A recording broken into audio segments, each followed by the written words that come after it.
People who earn more than 100K/year in salary, how does the company profit from you? Story 1. I'm here to prevent bad, expensive things from happening, and not infrequently, I find ways to save them money on existing processes. One of my coworkers saved the company millions per year by making a small change to a process that has to be done many times. Story 2. I am a jack of all trades and receive any tasks that we don't have an employee for. We don't do these tasks often enough to hire a full-time employee. So I save them a lot of money on payroll and outsourcing. This happens to be a design and fab shop. Example tasks include IT, marketing, programming, controls engineering, electrical, CNC programming, machining, laser cutting, press bending, welding, etc. Story 3. I worked in legacy software. We had a quarterly meeting saying how we didn't make our goals, only very small bonuses that year, etc. Someone asked the exec something like, I know we didn't meet our goals, but are we still making some profit? The response was that our yearly budget was something like $30 million, and we had $300+ million in revenue. That was the exact instant I no longer cared about the company's bottom line. Story 4. As senior systems engineer, I'm the leading expert on everything that has to do with computers, even if I've never touched it before. This isn't a brag. I'm good at what I do, but I'm expected to be an expert on everything, all the time. I'm way underpaid for what I have to deal with. Hey, we decided to replace this thing that 30K employees use. We're going live in 2 weeks. Here's a link to the meeting. It's now your problem. Story 5. My wife earns more than that. She's head of public relations for one branch of a large company. She coordinates all advertising, which is obviously how they bring in customers and earn their money. She also is in charge of all contact with media, organizing social media presence, and cleaning up the company's image should anything go wrong. All of these have an effect on the company image and can cause large swings in stock prices or customer volume, so that's where her salary is justified. Story 6. I personally do not earn that much, but I've invested quite some time in studying company structures and understanding the formula for success. Honestly, all salaries above 100K is mostly for accountability of potential hazards. Most successful companies all have things they can get caught on. For example, the big Volkswagen Co-2 scandal, big banks' anti-money laundering fines, etc. Story 7. I don't think they do directly. I'm a sort of lottery. I'm involved in researching cutting-edge technology revolving around video gaming, VR/AR/MR, etc. I don't design products. I might evaluate tech, write some code, 3D print some prototype, design some prototype circuit, test jigs, etc. None of it is sold. We'll try out concepts and maybe invent some things and file patents, but no products. It's pretty chill since there's no deadlines, and if I can't do it yet, nobody else can, so just give me time. Some of the tech we end up developing might end up inside a product, but we don't design that product. That's when they can actually make any money from my work. The patents might make the company more valuable. Story 8. I build apps, and sometimes websites, for a company who gets contracts to build apps for companies. I have zero knowledge of how much they charge these companies. I prefer it this way, but I have to assume they charge more than they pay me to be able to stay in business this long. The company I work for handles the entire business side of things, and I in fact very rarely, if ever, have to even interact with the actual company who is paying to have the app built. It's a beautiful setup for me. Story 9. Federal Grants Administrator. I increase profits for companies by providing companies grants to expand their business capacity. Though nothing I do profits my employer, I sleep better at night believing I'm giving taxpayers a good value for my salary. Contrary to popular opinion, some public sector folks do work hard and know their purpose is to provide a service to the public. Story 10. I manage and edit the company's public financial reports that are dispersed to the stock market, 10Q, 10K. I also am the lead communicator with our financial auditors and any other third-party vendors associated with the quarterly annual audit. Internal control consultants, equity compensation analysis, tax consultants, etc. Any errors made on my end that aren't caught by auditors or management can potentially lead to major restatements and potential millions of losses in market cap due to the stock dropping. So I always got to bring my A game because I have a vested interest in my company's stock performing well. Stock options, ESPP, etc. Companies doesn't necessarily profit off of my work, but without my due diligence, the stock could potentially crater and lose people and employees millions. Best perk about this job is that the month right after a quarterly or annual report release, work is super slow. So I just play League or TFT all day until work picks up again. 140K, remote. Story 11. I'm an R&D engineer. I've been at my current company for 8 years, So far, my biggest contributions have been convincing leadership to kill a couple projects that they were gearing up to waste a bunch of money on. I'm giving a big presentation in a couple weeks aimed at doing this again. Nothing I've contributed to developing is actually on the market.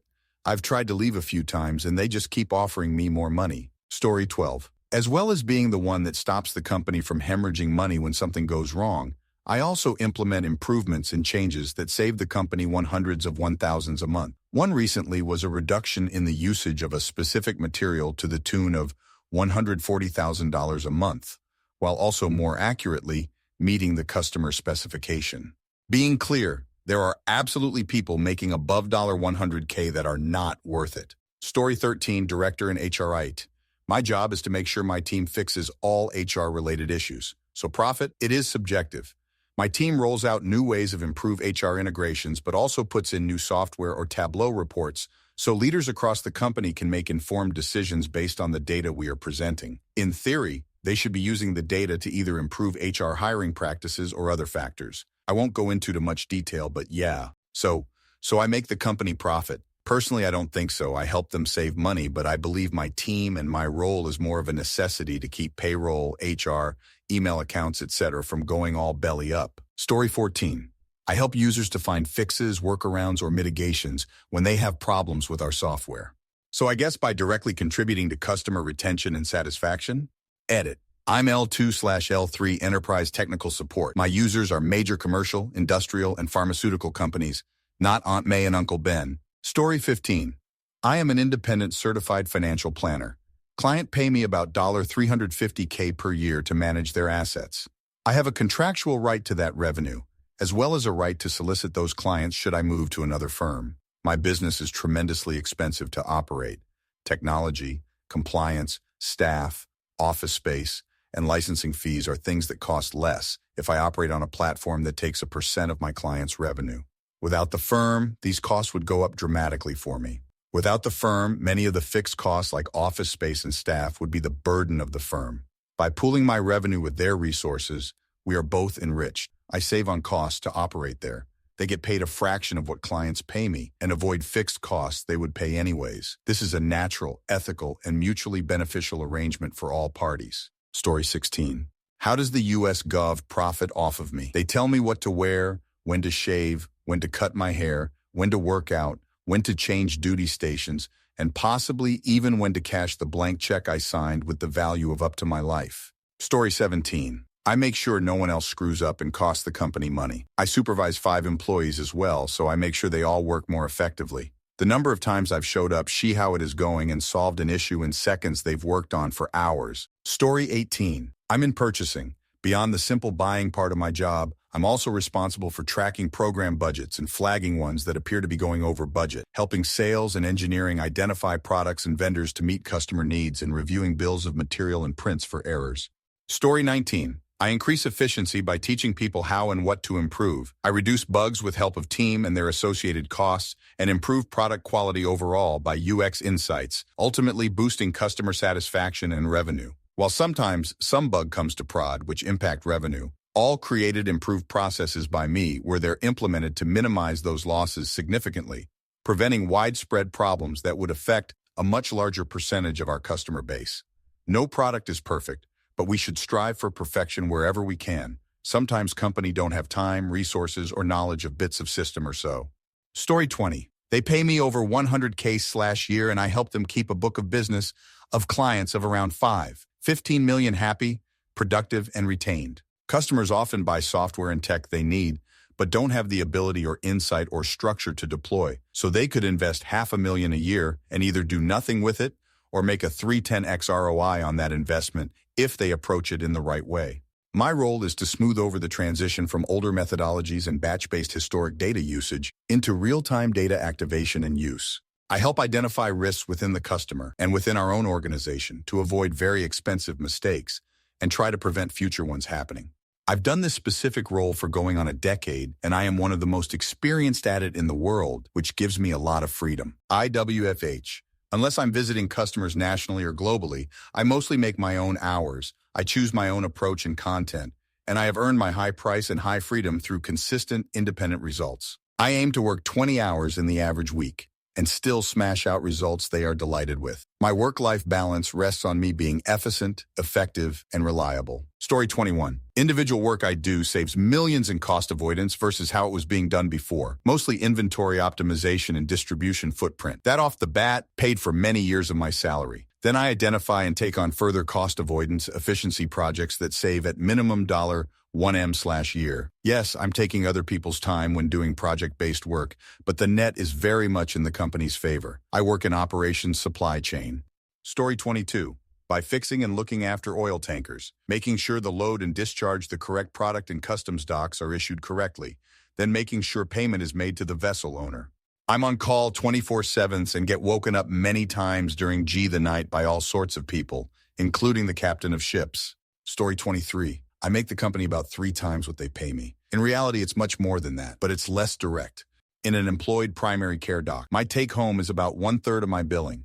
The unaccounted for is how much my work helps other docs and the hospital make in other charges from what I order and refer. Story 24. I'm a college professor. For the courses I teach based on unit students, that enrollment generates between $450,000, $600,000 of per student funding for the college. It's not a for-profit college, but the rest goes to infrastructure and employees who don't generate revenue directly. Story 25. For my company, they bill my time by the hour. For my clients, it depends. Sometimes it's just as a temporary replacement of a sick coworker. Sometimes they bill my time to their clients at a higher rate. And for my last client, I actually managed to find money they were entitled to, and I earned back my rate 10 times. Story 26. I find ways to do things more effectively and cheaper. I also ensure that things keep running when a shutdown seems imminent. I've created positive business relationships with several suppliers that give my company priority over others. If I were to leave my company, those relationships would also go away, and the priorities would most likely shift to a competitor. Who knows how long, though? I suppose if enough money were thrown at them, they'd prioritize accordingly. Doesn't mean I'm extremely valued, but I do make the company more profitable in the long run. Story 27. I'm in design, and we're being pushed to implement more AI. I've found some innovative ways to use it, which has resulted in me being the spearhead for some of these projects. Projects that would once be outsourced to freelancers/contractors, saving so much time and money. But I do feel a bit of a sting when I think about the freelancers in our books who are becoming more and more redundant now. Story 28. I try and make sure a good third of the company contracts run smooth. Customers happy, employees are happy, contracts are renewed, new contracts are won. I can do that because I have been doing some of this contracted work for more than 10 years. So I know how it is to work on these contracts. Mostly, I know a lot of the customers from having worked within the customer organization. Also, I've been at the company since more than 2 decades, so I know the company history, culture, processes, owner. So I can navigate the politics and evolution reasonably. That being said, probably 2-3 person working in my department could take over reasonably fast. Nobody is irreplaceable, but they are themselves needed where they are. It is not easy to find replacement overall. Story 29. I am in strategic accounts for an American-made manufacturer of industrial materials, and I assist about 30 of the frontline sales reps in my territory with making high-level sales calls, prospecting and growing existing accounts. In terms of our products, we make the Cadillac, while a lot of our customers are currently buying the Ford Escort. We just have to show them the difference in quality. It can be stressful hitting the numbers the company wants me to hit, but I am $100K salary plus commission, and bonuses plus $2K/month car allowance, so I can't just say I don't get paid enough when I have a bad day. Story 30. I develop financial education content for a large national bank. Last year, my work brought more than 2.5 million visitors to the bank's website. Of those, roughly 5% went on to investigate the bank's assorted products. So I'm pretty sure my employer made money off of me. On the side, I develop advertising campaigns for a select number of clients. They all are happy with the leads that come in because of my work. Story 31, I used to work as a SDT, and the company saw me reduce the user-reported bugs in half compared to my predecessors. Importantly, bugs in the software could result in deaths. So they profited by higher customer satisfaction and less risk of death if things were calculated wrong. Small company that made a ton of money and was recently sold to a much, much larger company. Story 32. I've made that much at my past few jobs now, and it's because I prevent the company from losing a lot more money than they pay me. We have stuff that when issues occur, it's $1 million or more per hour of downtime and lost money. If I prevent that from happening or get us back an hour earlier, then I'm covered for the whole year. Story 33. I make sure science and discovery happen quickly. I'm responsible to find ways to speed it up and not impede based on any sort of environmental factor. I'm also responsible to find ways to optimize and save the company money. I do this mostly through offloading any sort of routine work that can be done by someone other than a high-paying researcher. Story 34, not salary. I'm paid hourly plus commission to drive a tanker truck. How does the company profit from my work activity? When I haul stuff into the plant, they process it and sell the resulting products. When I haul stuff out of the plant, the customers pay my employer to deliver the product they purchased. Story 35. By watching, controlling, and monitoring expenditure of everything statewide and ensure if we carry the correct number of staff for the work available, increase as needed and reduce as required. That and keeping the customers happy by having my numerous teams deliver whatever service has been agreed to by the commercial teams in the myriad of contracts. Story 36. Standard 25X sysadmin doing everything from conference room remodeling to process modeling every revenue process and finding inputs and outputs that can be automated. Do sales need to send a sales order to inventory, or does inventory just need information and a prompt to do their job? Stuff like that. Task automation doing SQL lookups and event-based departmental routing. Doing $50 million in sales with less employees than we did the year before when we did $35 million in sales. Employees are just part of payroll if you're budgeting correctly. Story 37, I don't now, but I once did. My company charged customers service fees up to $50K/month, government and military contracts. On nights and weekends, I would be one of two people monitoring the infrastructure that keeps that service going, in addition to being the first responder for network issues and being the first contact for troubleshooting end-user equipment issues. The job required clearance and the ability to effectively communicate with military peeps from E1 to 07, representatives of foreign governments, vendors around the world, and engineers and technical staff who would much rather not be awake at that moment. I was a downright bargain. Story 38. They charge the customers $250/hour for my labor. I see $41 of that. I'm not sure how much it costs to keep a shop running, but I very much doubt it's $209 per hour. You'd think with that sort of profit margin, on top of selling six-figure cars, they'd fully cover the health insurance, or match literally anything on our 401ks, double But hey, I get 6 whole vacation days a year. Wonder why there's a shortage of mechanics. Story 39. I build customer trust and stop engineer downtime by making our systems resilient. Why do I get paid so much? I do it in a way that doesn't interfere with the engineers doing the type into the little black box while selling it to CEOs that we're a security-first company. Story 40. I'm a data scientist at a company with a money printing machine. My job is to make senior execs appear to be at the bleeding edge of technology so that the board will approve their oversized paychecks. I'm not sure they really profit from me at all, though they have handed me nearly $1 million before tax over several years in my time there. Story 41. The last time I worked for a company, I'm a plumber. I was the foreman for 3 construction projects, and I had made them $4.1 million net profit in 12 months. My salary at the time was $185,000. So the following year, I didn't renew my contract. I used what I had learned and opened my own plumbing company. Needless to say, I make more than $185,000 now. Story 42. I go through software with the intent to break things in an effort to clean it up as much as possible before it reaches customers' hands. At the same time, I refine and automate that process where I can to allow us to cover more areas as efficiently as possible as a team. I'm also able to steer new features with my input if I feel like the end-to-end experience could be better for the user. In effect, I make sure that the things we are making are actually good enough to sell. Story 43. I'm the first and second line of defense for risk mitigation before traders execute trades, KYC, and contracting with the counterparty. When the trades go wrong, it's part my job to mitigate how much we are going to come out of pocket, CFTC and SEC compliance. The nature of the business is that if you are in it long enough, you will eventually run into a regulatory issue. Paying someone to keep an eye out for potential regulatory issues can save you a nice chunk of change. Story 44, sales. Let me tell you, it is stressful working a "what have you done for me lately" hero or zero type job. But there's also something nice about knowing exactly how you're performing and how valuable you are. I made my company $4 million in gross profit last year, $700K more than prior year, which was almost double growth targets. I can't exactly go take on my boss's desk, but if I piston his plant, His boss would probably ask what would happen to piss me off and if there is anything the company can do to keep me happy and selling. On the downside, miss quota 3 years in a row and you're looking for a new job at a lot of companies. That being said, there's always sales jobs available.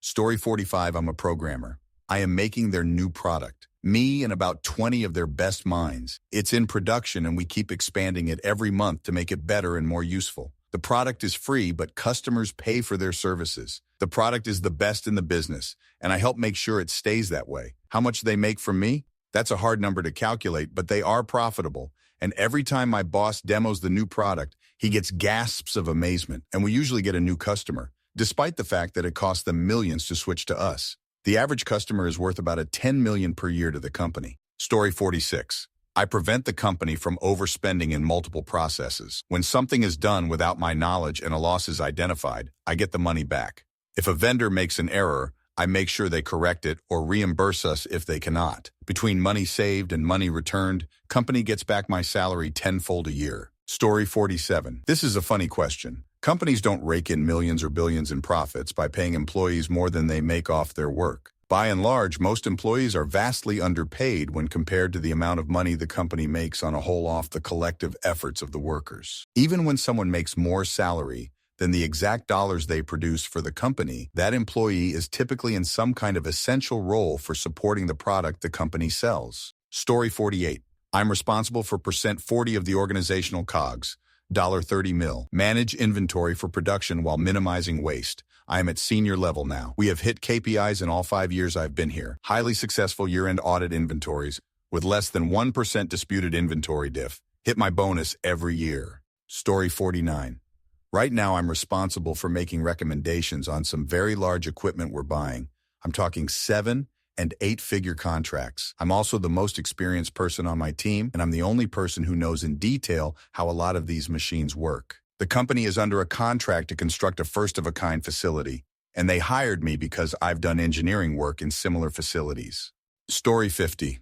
I have 2 good examples. It's really hard for me to say things like what follows because it feels very not humble. But I'm working on trying to be a little more accepting of the idea that what I do actually moves the needle. If not because it's okay to acknowledge your own worth, then because it's exhausting hearing others take credit for the hard work you produce. I worked for a company that was acquired by another very large, very well-known company. The total paid was $3 billion. I led all of the work that shifted our business model, which allowed for said acquisition. The 2 founders made hundreds of millions. Everyone profited from equity, our stock, some more than others for sure. I did okay, but definitely not a few level money. The current company I'm with, I'm confident will win a contract worth $13 M per year for 10 years. Before I was there, this particular client more or less said, "You will not win this contract." My teams and I delivered a fairly substantial piece of work in a fairly short period of time, which was what they said needed to happen in order for us to be considered again. This client have now said in not so many words that a stipulation of signing a contract with us would be that I continue to work with them. I feel good about saying that I earn every penny of my salary. Story 51. I'm a federal contractor. I don't know if my company truly profits off me. Maybe they break even. Years ago, I saw rates for certain guys and basically noticed that it was barely above break even. With that said, I've witnessed so many people with 6-figure salaries in the government that are a literal waste of taxpayer dollars. I don't like a lot of Trump's ideologies, but the Department of Government Efficiency and a serious kick behind federal workers is sorely needed. Story 52. I manage a large portion of the back-end code for stuff related to marketing. The stuff I do largely serves as the foundation for selling our products. I also do some other internal IT stuff that allows our marketing and salespeople to do their jobs better. Story 53. I'm a principal JavaScript programmer, building a suite of tools that allow our customers to build websites without having to know how to code. I actually spend a lot of time making decisions and writing specs for other developers more than I do writing code. I've been in web development since about 2001. Story 54. 3.55 multiplier. It includes 10% profit, all our overhead, and my salary. My bill rate is $207/hour. Pretty standard stuff. I need to bill 54%, 1110 of 2080 working hours of my time in 2025, or earn them $220K per year to hit our gunshots goal. My salary could double and my bill rate wouldn't need to be increased as well, which means that difference in what I'm not making and they are is what I call secret profit. Story 55. I run the business, CEO of a small business. Currently, I make every decision about how much to spend on marketing. I am the primary salesperson. I manage payables and call to collect on receivables, although I do have employees that send invoices and enter bills. I liaise with regulators, file reports to regulators, and put out fires, and try to spend some time coaching employees as I work in an incredibly complicated industry that suffers from a general lack of competent labor because it's not a glamorous industry. We grew revenue last year from $1.6 million to $2.4 million, and net income from $140K to $200K, and I was paid $110K. I'll make $125K in 2025, and if the business hits our goals this year, I should be making over $200K by 2026. I own about 20% of the business. This will be the first year I'm not paying any of my employees more than myself. Story 56. What do I do? System architecture, network and security? No one in this sub can touch me on that. But does anyone appreciate that? While you were busy minoring in gender studies and singing a cappella at Sarah Lawrence, I was gaining root access to NSA servers. I was one click away from starting a second Iranian revolution. I prevent cross-site scripting. I monitor for DDoS attacks, emergency database rollbacks, and faulty transaction handlings. The internet, ever heard of it? Sends half a petabyte of internet every minute. Do you have any idea how that happens? All those YouPorn ones and zeros streaming directly to your little smartphone day after day. Every dip who's his pants when he can't get the new Skrillex dubstep remix in under 12 seconds. It's not magic, it's talent, it's sweat. People like me ensure your packets get delivered unsniffed. So what do? I ensure that one bad config on one key component doesn't bankrupt the entire company. That's what I do. Story 57. The goal of any organization is to make money. This can be broken into sales and costs. I work in IT. I facilitate profits by providing tools that make people work more efficiently, thus reducing the number of people we need and cutting labor costs. Additionally, I find ways to streamline processes to reduce costs. I saved my company about $500K last year on a single project, and I'm set to save them nearly triple that this year. Story 58. Well, my GF showed me a rate sheet of conjoint research her company can provide as consulting, and they charge $85K per project, so my current company, who gets those from me at cost, is definitely getting their money's worth out of my $100K salary. Story 59. My job is necessary for the business to function. They don't exactly profit directly from me, but I help make it possible for the business to run, grow, maintain any kind of scale, be competitive in the industry, for the company to know what it should be paid, who it needs to pay, how to comply with contracts, what it owns and where that is. I also make things a lot easier for a lot of people, many of whom are paid much more than me, freeing them up to focus on what they're good at and how they provide value. Story 60. I get billed out to clients. Over the last couple years, my bills to clients average around $1.25 million per year. I get paid a little over $500K, which is a respectable portion when the general rule of thumb is that 1/3 goes to overhead, 1/3 to the person finding and bringing in the client who also works the case, and 1/3 to the lower level workers. Story 61 I designed, helped invent a handful of technology products you probably use every day, so that's why. It's funny when you invent something. It's very Thomas Edison. You invent it, but like no one will ever know your name. Your Thomas Edison will get all the credit and most of the money too. Fun. I still earn a decent living though for what I do. Story 62. I'm a sales director for a large UK-based IT managed services company. My job is to enable our sales teams to perform properly, as well as provide the company board with an accurate revenue forecast for the next 24 months. The company profits from increased growth, and more accurate revenue forecast enables better long-term planning. 60% of my job could be done by anyone that can use PowerPoint and Excel. The next 39% could be done by any of my direct reports. The last 1% is the difficult stuff, but most people could be trained to do it. Story 63. I created an advertisement middleware that accounts for every ad play and feeds direct into the billing system what it finds. This is a minimum few $100,000 every day. On big days like Super Bowl, it is millions. If anything ever goes wrong with that system, I am first to get called. Story 64. If I can drive enough value that my smallest customer to pay us 2 cents more per pound on a product that costs $2.50 per pound, I've paid my entire salary for the year. It's a wild concept, but that's mass commodities. Story 65. Other people do work inefficiently. What takes someone an hour to do manually, I can script it to take seconds. That frees up those employees to do production work instead of tedium. That ultimately makes the company more money than the cost of me scripting the work. Story 66. I make sure my company adheres to states' licenses and regs dealing with radioactive materials. We fix nuclear motors that are often contaminated, so I actually don't generate any profit, but my position is legally required to be here so they can do their work. Story 67. Not in that salary range myself, but I know several people. One helps to pressure employees to either less salaries or more work, business consultant in business administration and strategy. One helps to reduce aka avoid taxes in German Steuerberater. Three work as controllers and report directly to the board the current numbers. AG Airlines turbines controlling. One leads a lab of medicine researchers for pharma. Two are bioinformatics and genome research. Story 68. I help our company outsource jobs to India, but truthfully, they're so focused on what the split between on and offshore is, they aren't likely saving money. There's lots of things I've tried to get them, just make more efficient, but they won't. Essentially, I describe it like they built an ATM, but instead of a machine in there, they just put a human teller in it and nothing is actually efficient. Story 69. I'm a manager, but not so high that I'm responsible for developing a vision for the future of the company. I manage day-to-day operations and personnel issues. The company would probably function fine without me, my position, but I do make things run just a little bit smoother, and I see my job as making life easier for the people that report to me.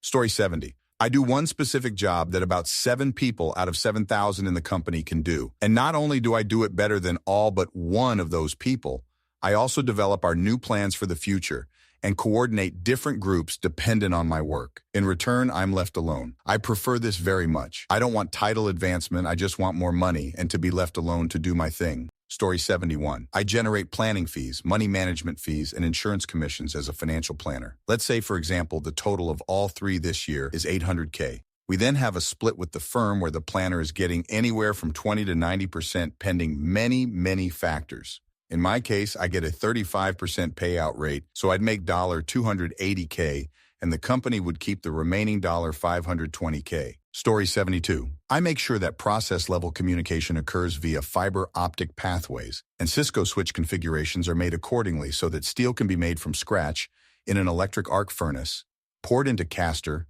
rolled into coils, and sometimes unrolled into a pickle galvanized line and then re-rolled into coils and shipped out to buyers. Story 73. I'm a glorified babysitter for college students. These students come from very affluent families who expect a high-touch approach to their kids' education. I keep their kids happy. They keep pouring money into the institution. The cycle continues. High tuition also means high expectations of service, so the real financial safety net is donors with strong ties to the school. I make that school more money in a year than they will pay me in a decade. Story 74. They lose money.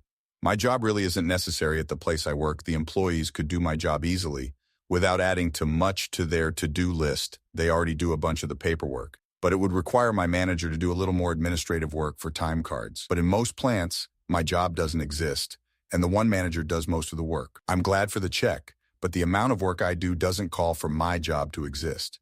They do just fine when I'm not there. Story 75. I spent 20 years doing a very specific role and gaining a lot of knowledge and experience about it, which is valuable to the company because I can save them a lot of trouble and money in particular areas. If they wanted to get the same expert input from someone else with the same expertise, it would cost them far more on a freelance basis than having me in-house. Story 76. I influence a lot of people so that each small bit is built properly, so that the assembled big bit actually ends up being a good thing. Those people are all tunnel vision to their small bits, so expecting them to do the correct thing is naive at best, and they're all susceptible to company politics, which is as clown-lead as global politics is. Requires deep technical knowledge and massive charisma and soft skills. I'm a staff front-end engineer. Story 77.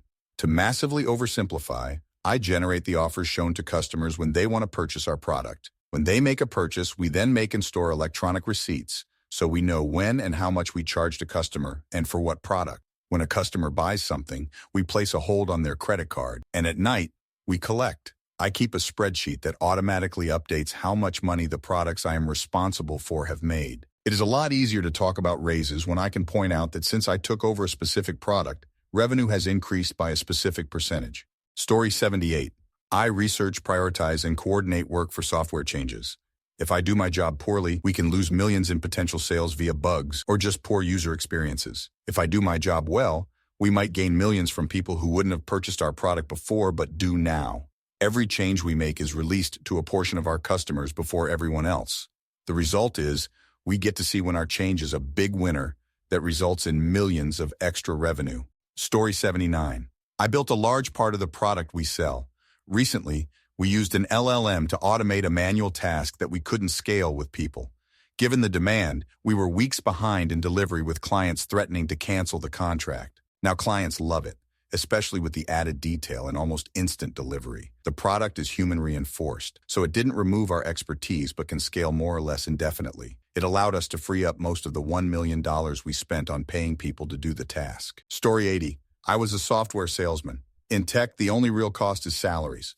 Every $100K I sold funded one employee for a year. If I lost a $10 million order, 100 people would be laid off. If I won the order, 100 families kept their home, paid their children's tuition, put food on the table for another year. The company profited by converting my sales to revenue by paying those employees maybe 85% of what I sold and kept, took the remaining 15% as profit. Story 81. I'm at a nonprofit, so the cost savings and efficiencies I help to create allow us to reinvest into the actual mission of providing healthcare to the community. One example, a message delivery software I wrote and was in use for about 5 years reduced our response times to code blues and stroke alerts by up to a minute compared to the prior paid-for system. It's hard to measure, but this increased the chance of surviving a cardiac arrest in our hospital and reduced the likelihood of permanent damage for stroke patients, thereby improving the lives of those patients and their families. Story $82 140K. I lead a team that writes diagnostic software for expensive machine components with high failure rates, often $10,000 per unit, dozens to hundreds of failures per year, and with a very urgent need for system uptime. Without us, a broken part would need to be probed and poked by extremely skilled labor for hours before anyone could identify what to fix. With our software, a semi-literate gorilla could plug some cables in and get an accurate assessment on which bit to replace in about 20 minutes. Story 83. I am recallable literally any moment, day or night. If people work for me and they up in their personal life is my fault. I have work days that get up to 14, 15 hours.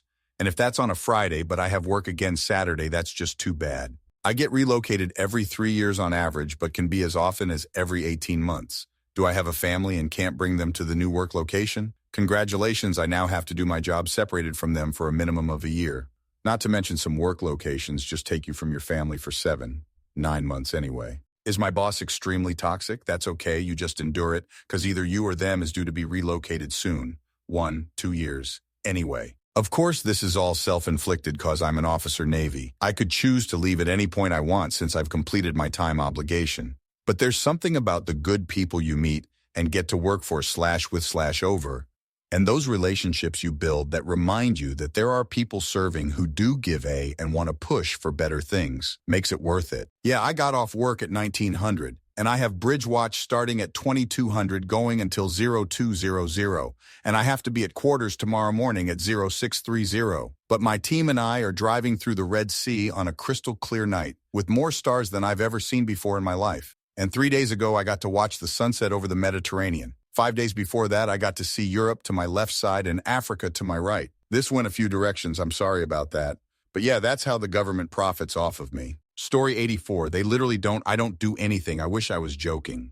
I'm in a joke of a development program at an O&G company, and I've gotten stuck in it for twice of the intended duration because they have cut the amount of roles in my pay scale grade domestically, and they don't have a permanent role to move me into from my rotations. I was parked in basically a pseudo role, and gradually the guy I was tasked with supporting has utilized me less and less to the point where I've done nearly nothing since May/June. I was barely doing much for a while before that too. I go into the office for a few hours a week. I joke to my parents that I'm an office ornament. There's some other bizarre stuff with my career journey since I graduated in 2020, but I'm about to move back in with my parents and go back to school to pursue psychiatric nursing. Story 85, senior executive, usually COO, president, CGO, or CEO roles. Depends on size. Usually a lot of my job is leveraging research, data, expertise, market conditions, and etc., and then making strategic decisions.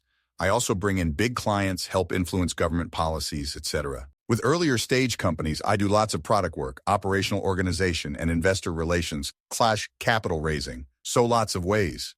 Story 86. I help create and maintain software that the company can license for substantial sums. A pretty boring statement. At my last company, I had opportunities to create and maintain websites and services that could tie direct financial impact to my work. One coworker made an unplanned service improvement that effectively paid for our entire department for a year. Story 87. I'm a financial consultant.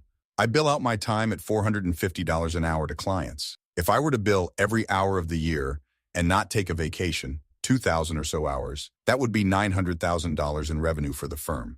Realistically, I have a utilization of about 60% when everything is factored in, vacations, sick time, downtime. So the firm still earns about $550,000 from my billings, sometimes a little more in a good year. They pay me a little north of $200K plus benefits, so they still make about a 40 to 50% margin on their revenue from me, not counting any allocated fixed costs. Story 88. I'm a chemical engineer. I help the operators and supervisors to maintain the quality/quantity/safety of the process. Just in terms of quantity, if I manage to save a batch, I save the company around $20K. I've saved a couple by catching problems that the operators didn't see. So I'm saving up more than my salary just in quantity, and then I help with maintaining the process and coordinating with maintenance team and operation. Story 89. I help keep all other employees efficient and delivering on time by simplifying process, reducing overhead, and pushing back on leadership-caused fire drills. Plus, I like to think I help keep my teammates happy and unbothered, which increases retention. I also create awesome reports that allow us to use data to justify the changes needed and stifle arguments. They should really hire someone else to build those reports, as it is really a full-time gig. I also use the ask for forgiveness, not permission model to get some things done, which saves everyone time in the end. The key is being able to discern when that model can be used and when it can't. Story 90. If you're trying to make sense of things, you're probably wasting your time. Our current society rewards workers who are perceived to contribute the most to the top 1%. This does not necessarily mean revenue.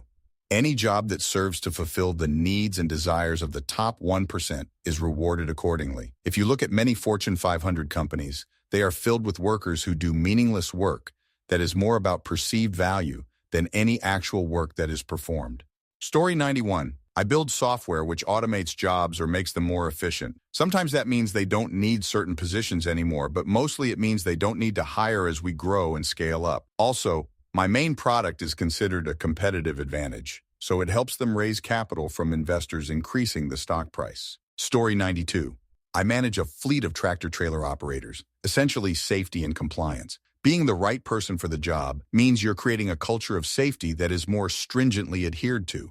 The fleet operates more safely, they make it home to their families, ultimate goal, and the company saves money on what could otherwise be lawsuit after lawsuit and the purchasing of new equipment.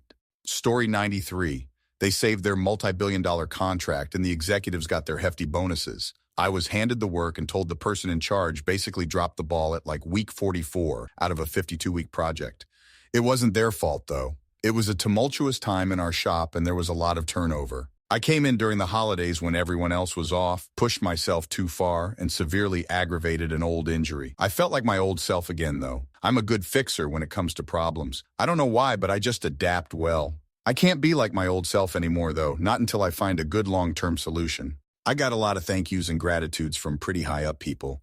I know they were pretty happy with their hefty milestone bonuses. I asked for a temporary disability accommodation to help with said injury and was promptly denied. I got to the point where I realized I was miserable at work due to the distracting pain and would just spend all my time home goofed up on painkillers or laid up in bed. My QOL was abysmal. So I quit. I was asked so many times to reconsider. They even offered to hold my spot if I changed my mind. Nice team, terrible company.